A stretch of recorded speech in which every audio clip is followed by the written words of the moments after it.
honored to present this year's Obie Award for Lifetime Achievement to Paula Vogel.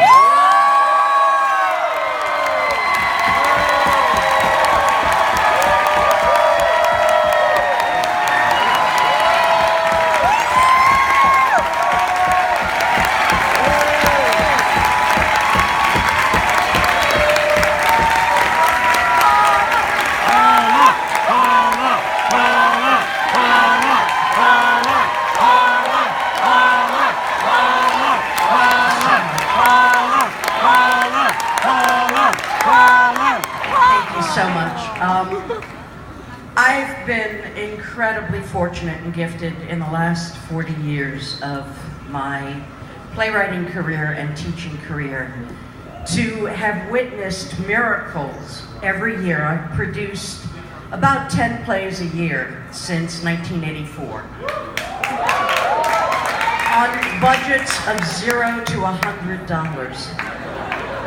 I have seen Nilo Cruz make a festival in Havana out of broken umbrellas that was magical. I've seen Dan LaFranc make a graphic novel on stage that cost nothing to produce that was brilliant.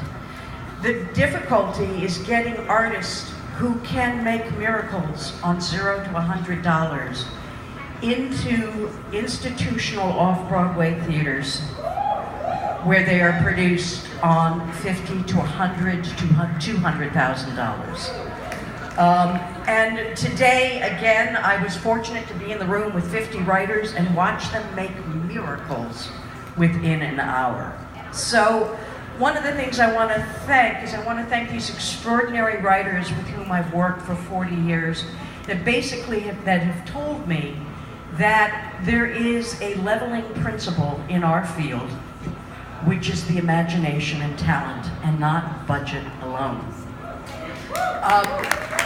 So a shout out to these writers. I think in this moment of time where we are sliding backwards, and I hope we're not sliding as far backwards as the Weimar Republic, we have never needed journalists nor artists so much as this year.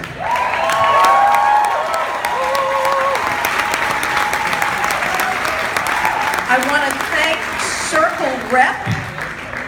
Before I could get arrested in New York, one of my students was a script reader, and she brought Baltimore Waltz to Tanya Leon, who said, "Should I read this?" And the scriptwriter said, "No, it's kind of out there. You have to do a workshop."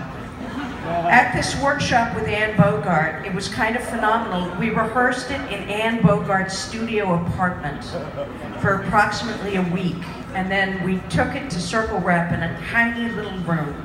And there were lines out the door because people had heard that this was an unusual play.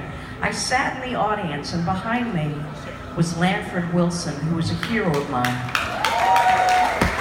And Lanford Wilson said, "Who the fuck is this Paula Vogel and Anne Bogart? Look at these people lining up. Who the fuck are these people?" And then the play began, and it was such small seating that I could feel his knees shake as he sobbed. His knees were shaking.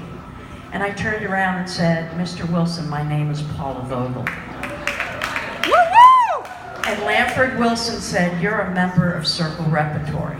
Now, I owe my career not only to Circle Rep, but to the Vineyard Theater.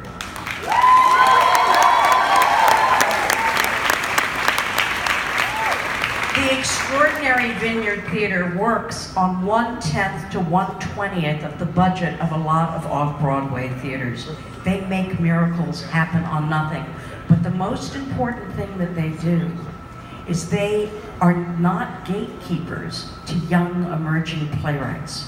They open up the gates through their education program. So I want to thank them.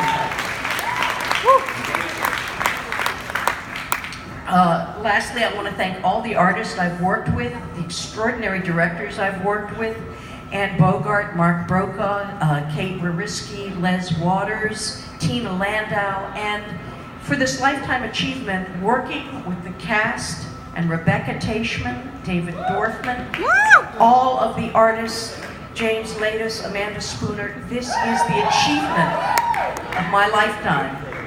And one last thing, I want to thank the Obies, and I want to thank the American Theater Wing for this great honor. I want to say that nothing that anyone can ever give me in this lifetime will match the honor of the love I have won from my wife of 28 years.